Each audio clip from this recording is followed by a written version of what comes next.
आप सभी का हमारे चैनल द ऑलकेमी पर स्वागत है। हम डिस्कस कर रहे थे birch reduction.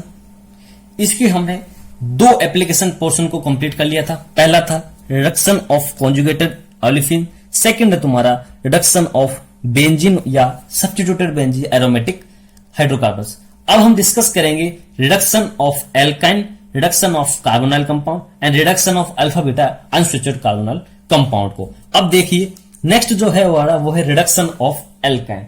Reduction of alkyne को डिस्कस करते हैं तो इसमें क्या होता है कि जो तुम्हारा ये जो एल्काइन होता है उसकी यदि मैं सोडियम लिक्विड अमोनिया के साथ में रिएक्शन करता हूं तो मुझे ट्रांस एल्कीन मिलती है। क्या मिलती है?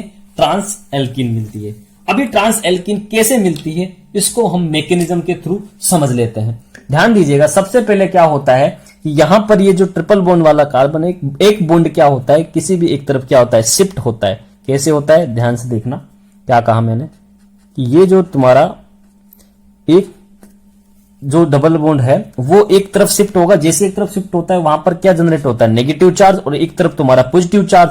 उस पॉजिटिव चार्ज पर सोडियम अपना एक इलेक्ट्रॉन दे करके खुद पॉजिटिव में कन्वर्ट हो जाती है, सोडियम प्लस में, और उस पॉजिटिव चार्ज पर रेडिकल जनरेट हो जाता है। जब ये रेडिकल जनरेट होगा तो दोनों जो ग्रुप है क्या करते हैं, कोशिश करते हैं कि एक दूसरे की रेस्पेक्ट में ट्रांसफर रहे ताकि वहां पर जो है वो तुम्हारा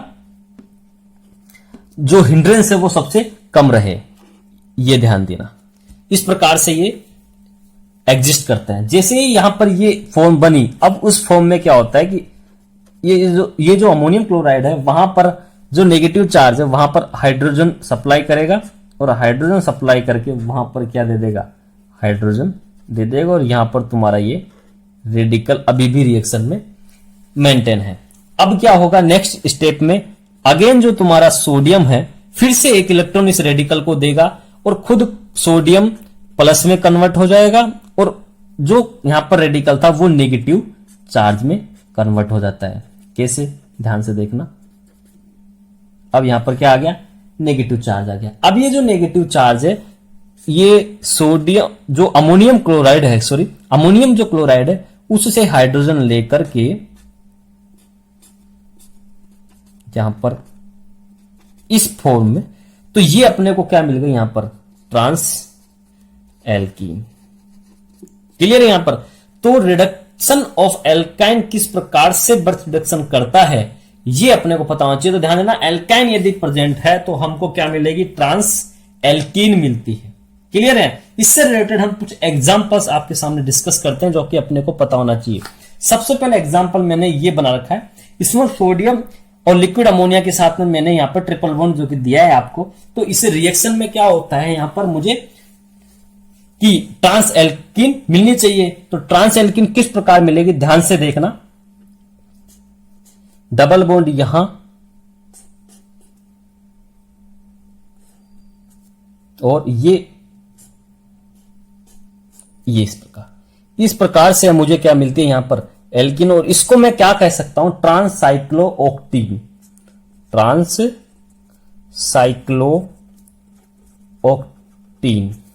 क्लियर है यहां पर। तो ये मुझे क्या मिलता है यहां पर, प्रोडक्ट मिलता है, ट्रांस एल्कीन मिलती है। तो ट्रांस एल्कीन ध्यान देना 8 मेंबर से ही स्टार्ट होती है बनना। कैसे, अब देखो नेक्स्ट एग्जांपल में समझते हैं कैसे। इस वाले में एग्जांपल में मैंने 7 मेंबर के साथ में ट्रिपल बॉन्ड दे रखा है। यदि इसकी रिडक्शन करवाता हूं, बर्च रिडक्शन जब मैं करवाता हूं तो मुझे यहां पर अब ट्रांस एल्कीन ना मिलकर के सिस एल्कीन ही मिलती है। क्या मिलती है मुझे यहां पर, सिस एल्कीन ही मिलती है। क्यों? क्योंकि 7 मेंबर रिंग के अंदर ट्रांस एल्कीन कभी भी नहीं मिलती है, वहां पर ट्रांस बॉन्ड जनरेट ही नहीं होता है। क्लियर है यहां तक। तो मिनिमम जो ट्रांस डबल बॉन्ड यदि साइक्लिक रिंग में यदि अपने को बनाना है तो उसके लिए मिनिमम अपने को 8 मेंबर रिंग चाहिए होती है। क्लियर है, ये चीज दिमाग में रखना। तो अब ये जैसे मैंने यहां पर दे रखा है 6 मेंबर रिंग के साथ में ट्रिपल बॉन्ड प्रेजेंट है, और इसकी यदि मैं बर्च रिडक्शन वाले सबस्ट्रेट के साथ बर्च रिडक्शन करवा रहा हूं तो मुझे क्या मिलेगा यहां पर, सिस एल्कीन मिलती है। क्लियर है यहां तक कि सिस एल्कीन कब मिलती है, during the birch reduction. Alkyne का रिडक्शन करने पर बर्च रिडक्शन से हमको मिलना क्या चाहिए अपने को, ट्रांस एल्कीन, बट मिलता क्या है अपने को, सिस एल्कीन। क्यों? क्योंकि 6 और 7 मेंबर में ट्रांसफॉर्म बनने की कंडीशन नहीं अप्लाई होती है, केवल मिनिमम जो उसके लिए चाहिए 8 मेंबर रिंग चाहिए। क्लियर है यहां तक? अब ध्यान दीजिएगा, एक कंसेप्ट मैं आपको समझा दूं, इंपोर्टेंट नोट है। When terminal alkyne are used then reduction does not take place here, acid base reaction will be observe. It means यदि मेरे पास सिंपली टर्मिनल एल्काइन प्रेजेंट है तो उसकी यदि मैं बर्च रिडक्शन वाले रिएजेंट से रिएक्शन करवाता हूं तो मुझे वहां पर एसिड बेस रिएक्शन होती हुई मिलेगी, ना कि रिडक्शन। पहली चीज। सेकंड, मान लो कि किसी मॉलिक्यूल के अंदर, जो मैंने यहां आपको हमने रखा है, इस मॉलिक्यूल में यदि आपको टर्मिनल एल्काइन और साथ में इंटरनल एल्काइन प्रेजेंट है, तो जो ये तुम्हारा बर्च रिडक्शन वाला जो रिएजेंट है वो सेलेक्टिवली किसका रिडक्शन करता है? जो तुम्हारा ये वाले ग्रुप्स हैं टर्मिनल, इनका तो क्या कर देगा? एसिड बेस वाली रिएक्शन में, और इसका क्या कर देता है? ट्रांस एल्कीन में कन्वर्ट कर देता है। क्या कहा मैंने कि यदि किसी मॉलिक्यूल में, पहली बात, यदि तुम्हारे पास केवल और केवल टर्मिनल एल्काइन प्रेजेंट है तो यहां पर रिडक्शन नहीं होगा, केवल एसिड बेस रिएक्शन होगी। सेकंड, यदि आपके पास ट्रिपल बॉन्ड जो है वो तुम्हारे पास टर्मिनल पर भी है और इंटरनल ट्रिपल बॉन्ड भी है, तो वहां पर क्या होता है कि इंटरनल बॉन्ड जो है इंटरनल बॉन्ड वाला, इसका सेलेक्टिवली रिडक्शन हो जाता है। बर्च रिडक्शन से इसका सेलेक्टिव रिडक्शन हो जाएगा, इनकी क्या होगी? इस साइड में एसिड बेस रिएक्शन होगी। कैसे होगी? देखिए, हम इसका प्रोडक्ट बना के समझते हैं। तो ये जो तुम्हारा इंटरनल है, ये इंटरनल वाला बॉन्ड तो कहां कन्वर्ट हो जाएगा तुम्हारा? ये ट्रांस में। ट्रांस का मतलब इस प्रकार से, यहां हाइड्रोजन, यहां हाइड्रोजन, यहां पर कितनी है? 1 2 2 ग्रुप के साथ में CH2C। अब ये वाले ग्रुप क्या कहा मैंने? एसिड बेस में पार्टिसिपेट होंगे क्योंकि टर्मिनल एल्काइन है। तो टर्मिनल एल्काइन है तो ये C- सोडियम प्लस, यहां पर क्या होगा? CH2 का whole twice, C triple bond C- sodium plus. तो देखिए, सेलेक्टिवली इंटरनल ट्रिपल बॉन्ड जो था उसका तो क्या हो गया? यहां पर रिडक्शन हो गया बर्च रिडक्शन के वाले से दौरान, और जो तुम्हारे टर्मिनल वाले थे उनका क्या हो गया? यहां पर एसिड बेस रिएक्शन। क्लियर है? तो ये अपने को पता होना चाहिए। अब मैं आपको एक इंपॉर्टेंट चीज बता दूं, यदि टर्मिनल एल्काइन यदि अपने को रिडक्शन करवाना है तो उस वाली कंडीशन में हम क्या काम में लेते हैं? अमोनियम सल्फेट काम में लेते हैं। क्या कहा मैंने? ध्यान से सुनना। यदि अपने पास टर्मिनल एल्काइन ग्रुप प्रेजेंट है तो यदि उनका रिडक्शन करवाना है तो हम क्या करते हैं कि अमोनियम सल्फेट काम में लेते हैं। एक एग्जांपल मैं आपके सामने यहां पर लिख रहा हूं, ध्यान से समझना। C triple bond C, CH2, CH2, C triple bond CH। Clear है? यहां पर इस ग्रुप का यदि मुझे क्या करवाना है? रिडक्शन करवाना है, क्योंकि दोनों टर्मिनल है। बेसिकली वैसे क्या हो रहा है यहां पर? Acid base reaction, but sodium liquid ammonia, और साथ में यदि मैंने कहा कि मैं आपको अमोनियम सल्फेट दे दूं, अमोनियम सल्फेट दे दूं, तो इस रिएक्शन के दौरान ये जो टर्मिनल एल्काइन है इनका भी क्या हो जाता है? रिडक्शन हो जाता है। देखिए क्या हो जाता है? रिडक्शन हो जाता है। तो ये एक थोड़ा सा यूनिक फीचर है किसका? अमोनियम सल्फेट के डाल देने से बर्च रिडक्शन वाला भी पोर्शन क्या कर देगा? एसिड बेस ना दे करके एल्कीन में कन्वर्ट कर देता है। क्लियर है? ये चीज अपने को पता होनी चाहिए। क्लियर? अब मैं बात करता हूं नेक्स्ट, तुम्हारा फोर्थ एप्लीकेशन पार्ट क्या है? Reduction of carbonyl compound. Reduction of carbonyl compound में क्या होता है कि आफ्टर रिडक्शन यहां पर मुझे क्या मिल रहा है? अल्कोहल मिल रहा है। क्या मिलता है मुझे यहां पर रिडक्शन के दौरान? अल्कोहल मिलता है। ठीक है, अब ये अल्कोहल कैसे मिलता है उसमें ध्यान देना। यहां पर 2 चीज डाली है मैंने। जो डोनर साइट है वो मैंने एक बार अमोनियम क्लोराइड, सेकंड टाइम मैंने अल्कोहल लिखा है। तो ये किस प्रकार से अलग अलग अपना रोल प्ले करते हैं ये हम समझते हैं। सबसे पहले मैं इसकी मैकेनिज्म आपको बता दूं कि ये रिएक्शन में मैकेनिज्म क्या होती है। तो मैकेनिज्म समझिएगा, ये जो तुम्हारा है ग्रुप कीटोन, ये कीटोन क्या करता है? सबसे पहले इधर शिफ्ट होगा। जैसे ही ये इधर शिफ्ट हुआ, यहां पर तो तुम्हारा नेगेटिव चार्ज आ गया, यहां पर तुम्हारा पॉजिटिव चार्ज आया, जिसमें सोडियम की प्रेजेंट में क्या होता है कि यहां पर सोडियम अपना एक इलेक्ट्रॉन दे करके रेडिकल जनरेट कर देती है और खुद पर पॉजिटिव चार्ज जनरेट हो जाता है। तो जैसे ये बना, ये क्या बन गया, तुम्हारा एनायनिक रेडिकल बन गया। ये एनायनिक रेडिकल अमोनियम क्लोराइड की प्रेजेंट में क्या करता है यहां पर कि इस वाली जो नेगेटिव चार्ज है यहां पर हाइड्रोजन की सप्लाई कर देगा और वहां पर हाइड्रोजन जनरेट हो जाएगा। सेकंड स्टेप में वापिस जो सोडियम है वहां से एक इलेक्ट्रॉन देगा और रेडिकल को एनाइन फॉर्म में कन्वर्ट कर देगा। ठीक है, उस एनाइन पर जाकर के वापिस अमोनियम जो क्लोराइड है वो प्रोटॉन देगा और वहां पर हाइड्रोजन जाकर के जुड़ जाएगी। क्लियर है यहां पर? क्लियर है यहां पर? तो ये चीज अपने को क्या होना, पता होना चाहिए थे। तो ये चीज एल्कोहल कैसे बन रहा है कार्बोनिल कंपाउंड से ड्यूरिंग द बर्च रिडक्शन, ये इसकी मैकेनिज्म हमने यहां पर डिस्कस की है। क्लियर है? अब मैं आपको एक इंपॉर्टेंट नोट बता दूं कि यदि अपने को चेयर फॉर्म वाले कीटोन मिले, साइक्लिक कीटोन मिले, तो ध्यान देना हमेशा ऑलवेज इक्वेटोरियल एल्कोहल मिलता है मेजर प्रोडक्ट के अंदर। क्या मिलता है? इक्वेटोरियल एल्कोहल मिलता है। कैसे? मैंने कहा प्रोडक्ट जब इसका मिलेगा तो मुझे एल्कोहल जो होगा वो इक्वेटोरियल पोजीशन पर होगा। इक्वेटोरियल पोजीशन पर यदि तुमको एल्कोहल मिलता है, इट मीन्स यहां पर तुम्हारा OH और यहां पर तुम्हारा हाइड्रोजन होगा। तो इक्वेटोरियल पोजीशन पर तुम्हें क्या मिलता है? यहां पर OH ग्रुप। क्लियर है यहां तक? तो ये इंपोर्टेंट नोट है जो अपने को पता होना चाहिए किसमें, रिडक्शन ऑफ कार्बोनिल कंपाउंड की। यदि मैं साइक्लिक कीटोन लेता हूं ड्यूरिंग द बर्च रिडक्शन, जो एल्कोहल जनरेट होता है वो इक्वेटोरियल वाला मेजर प्रोडक्ट के फॉर्म में मिलता है। कैसे मिलता है इसके मैकेनिज्म को भी मैं आपको एक बार समझा देता हूं, ध्यान से समझना। मैकेनिज्म एक्चुअली मैं आपको इसलिए समझा रहा हूं कि एक बार आपके दिमाग में फिनिशिंग आ जाए कि रिएक्शन किस प्रकार से कंप्लीट हो रही है। ध्यान दीजिएगा, इस वाले में क्या होगा, सबसे पहले ये इलेक्ट्रॉन इधर देगा, जैसे ये इलेक्ट्रॉन देगा वहां पर नेगेटिव चार्ज आएगा और जहां पर पॉजिटिव चार्ज आएगा वहां पर सोडियम मेटल अपना एक इलेक्ट्रॉन दे देती है। कैसे कहा, वहां पर क्या हो गया, यहां देखो, यहां तो आ गया नेगेटिव चार्ज और यहां पर ये जो पॉजिटिव चार्ज है वहां पर सोडियम ने अपना एक इलेक्ट्रॉन दे करके रेडिकल जनरेट कर दिया।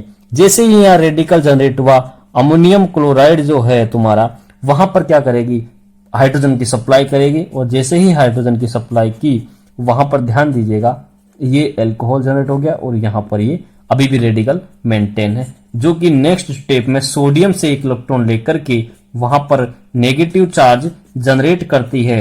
ये नेगेटिव चार्ज जनरेट हो गया और यहां पर ये हाइड्रोजन। अब ये negative charge again further NH4Cl से रिएक्शन करके फाइनली रिएक्शन में मुझे यहां पर हाइड्रोजन लग जाएगा और यहां पर OH। क्लियर है? तो पूरी मैकेनिज्म को अपने को समझ में आना चाहिए कि किस प्रकार से OH यहां पर इक्वेटोरियल पोजीशन पर जाता है और मुझे मेजर प्रोडक्ट मिलता है। क्लियर है यहां पर? तो ये अपने को जो रिडक्शन ऑफ कार्बोनिल कंपाउंड है इसकी एप्लीकेशन अपने को समझ में आनी चाहिए। ठीक है, नेक्स्ट और फाइनल में डिस्कस करने जा रहा हूं आपसे वो है alpha beta unsaturated carbonyl compound. इनका रिडक्शन किस प्रकार से बर्च रिडक्शन के जो रिएजेंट है उससे हम करवाते हैं। सबसे पहले समझना कि अल्फा बीटा अनसैचुरेटेड मैंने कार्बोनिल कंपाउंड लिया और इसकी रिएक्शन जब मैं सोडियम लिक्विड अमोनिया और NH4Cl के साथ करवाता हूं तो मुझे क्या मिल रहा है, सेचुरेटेड कार्बोनाइल। क्या मिल रहा है मुझे, सेचुरेटेड कार्बोनाइल। बहुत ध्यान से समझना क्या कहा मैंने। जब मैं NH4Cl के साथ करवा रहा हूं तो मुझे यहां पर सेचुरेटेड कार्बोनाइल मिल रहा है, बट यदि मैं यहां पर NH4Cl के साथ ना करवा करके यदि ROH एल्कोहल के साथ करवाता हूं तो मुझे सेचुरेटेड एल्कोहल मिलता है। क्या कहा कि यदि मैंने NH4Cl से ना करवा करके ROH के साथ रिएक्शन करवाई तो मुझे क्या मिलता है, यहां पर सेचुरेटेड एल्कोहल मिलता है। दोनों चीज ध्यान देना, यहां पर ये जो तुम्हारे प्रोटॉन जो देने वाले स्पीशीज है, प्रोटॉन डोनर है, इनकी नेचर जो है वो अपना रोल प्ले कर रही है कि कब तो यहां पर सेचुरेटेड कार्बोनाइल बनेगा और कब यहां पर सेचुरेटेड अल्कोहल मिलेगा, ये अपने को पता होना चाहिए। क्लियर है यहां तक? अब इसकी मैकेनिज्म को हम समझ लेते हैं कि मुझे किस प्रकार से यहां पर कभी ये मिलता है कभी ये मिलता है। ठीक है, तो मैं आपको मैकेनिज्म के थ्रू एक बार समझा देता हूं। ठीक है, तो मैकेनिज्म को ध्यान से समझना। सबसे पहले मैं आपको बताऊं कि मैंने जो सबस्ट्रेट है वो लिया अल्फा बीटा अनसैचुरेटेड। इसकी रिएक्शन जब मैं करवा रहा हूं सोडियम मेटल के साथ में, तो वही सेम स्पीसीज है। यहां पर क्या होगा, यहां पर नेगेटिव चार्ज आ गया। जो पॉजिटिव चार्ज आया, उस पॉजिटिव चार्ज पर मेटल ने क्या दे दिया, इलेक्ट्रॉन दे दिया, और वहां पर रेडिकल जनरेट हो गया। ध्यान दीजिएगा, अब उस रेडिकल पर क्या होगा कि ये जो तुम्हारा डबल बॉन्ड है ये क्या होगा, शिफ्ट होगा, होमोलाइटिक क्लीवेज करेगा। जैसे ही होमोलाइटिक क्लीवेज करता है मुझे क्या मिलता है, ध्यान से देखना, इस प्रकार से ये मिलता है। क्लियर है, ये मुझे क्या हो गया, एनायनिक रेडिकल मिल गया। ठीक है, कैसे मिला समझ में आ रहा है। अपने इलेक्ट्रॉन ये यहां पर पार्टिसिपेट करेगा होमोलाइटिक क्लीवेज के दौरान। अब मुझे इससे ये स्थिति मिली, यहां पर क्या होगा तुम्हारा फाइनली NH4Cl लेता हूं, तो वो वहां पर हाइड्रोजन सप्लाई करेगा, और यहां पर ये डबल बॉन्ड, यहां पर ये रेडिकल, और यहां पर OH जनरेट हो जाएगा। देन फर्दर क्या होगा कि यहां पर सोडियम मेटल काम में लेंगे, जो इस रेडिकल पर एक इलेक्ट्रॉन डोनेट करके नेगेटिव चार्ज जनरेट कर देती है। जैसे ही नेगेटिव चार्ज यहां पर आएगा, वहां पर फर्दर अमोनियम क्लोराइड की प्रेजेंट में हम यहां पर क्या जनरेट कर देते हैं, हाइड्रोजन सप्लाई करके ये अपने को प्रोडक्ट मिलता है। वही प्रोडक्ट क्या मिला, यहां पर ये प्रोडक्ट मिल गया। अब यहां पर क्या होता है कि यहां से ये ऑक्सीजन अंदर की तरफ देगा, अपने प्रोटॉन हाइड्रोजन छोड़ के जा रहा है, और ये आगे शिफ्ट होगा, और फाइनली यहां पर मुझे क्या मिलता है, यहां पर ये जो ग्रुप था इसको ध्यान दीजिएगा, ये अब यहां पर क्या मिल जाता है मुझे finally, alpha beta unsaturated carbonyl compound. क्या मिला मुझे, alpha beta unsaturated carbonyl compound मिलता है। क्लियर है यहां तक, कोई दिक्कत, कोई परेशानी, कोई समस्या तो बताइए। अब देखिएगा, ये मैकेनिज्म आपको मैंने alpha beta unsaturated carbonyl compound की बता दी है, जिसके अंदर अपने को पता होना चाहिए कि यहां से ये जो रेडिकल बना ये होमोलाइटिक क्लीवेज करके इस प्रकार के बॉन्ड जनरेट करता है। क्योंकि जो यहां पर ये जो स्पीशीज बनती है इनोल, ये जो इनोल बना ये कीटो इनोल फॉर्म के दौरान स्टेबल अपने को कीटोनिक ग्रुप देता है, जो कि सैचुरेटेड कार्बोनिल ग्रुप का काम करता है। क्लियर है यहां तक। अब क्या होता है देखना यहां पर, अब एक्चुअली क्या होता है कि ये अपने को क्यों मिलता है, क्योंकि जो NH4Cl वाला ग्रुप है ये मोर सैचुरेटेड होता है, जिसकी वजह से इसके इलेक्ट्रॉन अपने को रिडक्शन के लिए अवेलेबल नहीं हो पाते हैं। क्यों, क्योंकि इसके इलेक्ट्रॉन जो होते हैं वो रिएक्शन के दौरान एक्सटेंट ऑफ सॉल्यूशन होता है, सॉल्यूशन के अंदर एक्सटेंशन होता रहता है, जो कि अपने को अवेलेबल नहीं हो पाते हैं रिडक्शन के लिए। तो यदि कोई इलेक्ट्रॉन जो कि अपने को बताया कि मास्टर है इस रिएक्शन का, वही यदि अवेलेबल नहीं है तो फिर रिएक्शन में कैसे पार्टिसिपेट करेगा। इसलिए हम कह देते हैं कि ये रिएक्शन केवल सैचुरेटेड कीटोन तक ही रुक जाती है। लेकिन यदि मैं वहां पर अल्कोहल लेता हूं तो वहां पर ये मोर सैचुरेटेड नहीं होता है, इस वजह से उसके इलेक्ट्रॉन अपने को क्या होता है, अवेलेबल हो जाते हैं। क्लियर है यहां तक। तो ये अपने को बेसिक कंसेप्ट अपने को पता होना चाहिए। अब मैं यहां पर आपके सामने 3 एग्जाम्पल रख रहा हूं। ये 3 एग्जाम्पल बहुत बहुत बहुत ज्यादा इंपॉर्टेंट है तुम्हारे एग्जाम के पॉइंट ऑफ व्यू से। ध्यान देना क्या कहा मैंने। फर्स्ट में मैंने इस एग्जाम्पल में ये जो सबस्ट्रेट है इसकी मैं जब बर्स्ट रिडक्शन करवा रहा हूं तो इसकी ट्रांसपोजिशन पर पहली बात डबल बॉन्ड हटेगा और यहां पर हाइड्रोजन जनरेट हो जाएगी डेस पर। ध्यान दीजिएगा, डेस पर तुम्हारी हाइड्रोजन जनरेट हो जाएगी यहां पर, ये अपने को पता होना चाहिए। और क्या होता है कि यहां पर ये जो कीटोनिक ग्रुप है ये एज इट इज मेंटेन रहेगा, क्योंकि यहां पर मैंने क्या काम में लिया है, अमोनियम क्लोराइड काम में लिया है। लेकिन सेकंड एग्जांपल में यहां पर मैंने अल्कोहल काम में लिया है, तो ये क्या कर देगा, सैचुरेटेड अल्कोहल का फॉर्मेशन कर देगा और वहां पर वेज पर OH को भी जनरेट कर देगा। क्लियर है, ये एक एग्जांपल क्लियर हो गया। नेक्स्ट एग्जांपल समझना कि यहां पर लिक्विड अमोनिया NH4Cl के साथ में मैं इलाइलिक ग्रुप की देता हूं, इलाइलिक क्लोराइड लिया है। ये क्या करता है कि रिएक्शन में जब पार्टिसिपेट करता है तो पहली बात इसकी जब चेयर फॉर्म ड्रॉ करता हूं तो ये वाला जो ग्रुप है मिथाइल, ये पहले सबसे पहले इक्वेटोरियल पोजीशन पर जाता है। कहां जाता है? इक्वेटोरियल पोजीशन पर जाता है। जैसे ही इक्वेटोरियल पोजीशन पर गया तो आने वाला जो ग्रुप रिएक्शन में पार्टिसिपेट करेगा वो अटैक करेगा एक्सियल पोजीशन से और ये मुझे फाइनली प्रोडक्ट मिलता है। तो ध्यान दीजिएगा कि एक एग्जांपल ये जो दोनों एग्जांपल है ये सीधे के सीधे एग्जाम में पूछे जा सकते हैं, इसलिए इन जो एग्जांपल्स है is very very very important. Clear है? यहां तक ये दोनों एग्जांपल तो बहुत ही ज्यादा इंपॉर्टेंट है, साथ ही ये एग्जांपल भी आपको दिमाग में रखना है। तो ये दोनों एग्जांपल कैसे? देखो पहले स्टेप में तो क्या हो रहा है, यहां पर हाइड्रोजन है जिसकी वजह से आने वाला जो ग्रुप आ रहा है वो तुम्हारा कहां चला गया? वेज पर। लेकिन जैसे ही मैंने यहां पर हाइड्रोजन हटाकर मिथाइल ग्रुप लगा दिया तो आने वाला जो ग्रुप है वो तुम्हारा यहां पर वेज पर ना आकर के डेज पर आता है। एक चीज दिमाग में कॉमन रखना कि जब मैं इस जंक्शन का जब स्टीरियो जनरेट करता हूं तो वहां पर हमेशा मुझे डेज पर ही हाइड्रोजन मिल रही है। कहां मिल रही है? डेज पर ही मुझे हाइड्रोजन मिल रही है। लेकिन अब जो उसके बाद आने वाले अपकमिंग ग्रुप है वो किस प्रकार से आ रहे हैं उसकी स्टीरियो अपने को पता होनी चाहिए। तो ये 3 एग्जाम्पल है जो अपने को दिमाग में रखने हैं, चाहे इसको समझो चाहे इसको रटो, कुछ भी करो, लेकिन ये एग्जाम्पल बहुत ज्यादा इंपॉर्टेंट है, ये अपने को पता होना चाहिए। क्लियर है? तो हर वेराइटी की हमने यहां पर प्रॉब्लम को सोल्व किया है। बर्च रिडक्शन से रिलेटेड हर पैटर्न के क्वेश्चंस हमने यहां पर डिस्कस किए हैं। बहुत ही ज्यादा इंपॉर्टेंट जो है वो अपन ने यहां पर सारे एग्जाम्पल को ले लिया है। क्लियर है? बर्च रिडक्शन का इतना ही कंसेप्ट है जो कि अपने को पता होना चाहिए। इसके अंदर हमने ये ही नहीं कि क्या आ चुका है, नहीं, इससे आने वाले रिलेटेड सारे एग्जाम्पल्स को भी टच किया है। अब आप प्रीवियस ईयर की जब बुकलेट खोलेंगे तो आप वहां पर देखना प्रीवियस ईयर के एग्जाम्पल में आपको CSIR के अंदर बहुत ज्यादा एग्जाम्पल मिल जाएंगे। गेट के भी 2001 हो या फिर 1998 के जो पेपर हैं उसमें भी खोलोगे तो आपको खूब मिलेंगे, खूब आज अपने को एग्जाम्पल्स मिल जाएंगे जो कि एग्जाम में अब तक बहुत बार पूछ चुका है। ये बहुत ही ज्यादा इंपॉर्टेंट रिडक्शन है जो कि एग्जाम में हर बार आपको मिलेगा ही मिलेगा, चाहे इसे डायरेक्ट पूछ ले या फिर किसी रिएक्शन के दौरान एक स्टेप में आपसे बर्च रिडक्शन पूछ सकता है। ठीक है? तो अपने को ये बर्च रिडक्शन के पूरा जो पांचों की पांचों एप्लीकेशन पार्सन है ये अपने को पता होना चाहिए। ठीक है?